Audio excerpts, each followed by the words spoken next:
πολύ δύσκολο. Πολύ δύσκολο. Και το ερώτημα, όπως έχουμε πει, είναι γιατί είναι τόσο δύσκολο. Πρώτον, γιατί δεν ξέρω να το κάνω. Δεύτερον, γιατί αν καθίσω να το κάνω, θα αρχίσω να βλέπω κάτι που δεν θέλω καθόλου να το δω. Και όπως είπαμε την προηγούμενη φορά, αυτό είναι συνήθως ότι δεν έχω βάθος ή έχω πόνο. Το ένα είναι πιο τρομακτικό από το άλλο. Δεν ξέρω ποιο είναι πιο τρομακτικό. Το να έχω πόνο είναι πάρα πολύ αισιόδοξο. Δηλώνει ότι υπάρχει επιθυμία. Τι σημαίνει, όταν έχω πόνο, τι δηλώνει αυτό.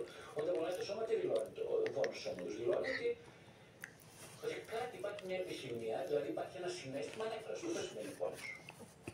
Ο πόνος είναι πολύ καλό πράγμα. Δηλώνει ότι κάτι είναι ζωντανό ακόμα. Καταλάβατε. Και υπάρχει ζωντάνια.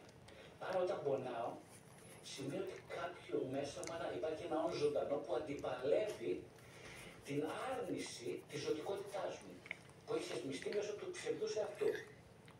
Άρα είμαι ζωντανός, άρα δόξα τω Θεώ που είμαι ακόμα.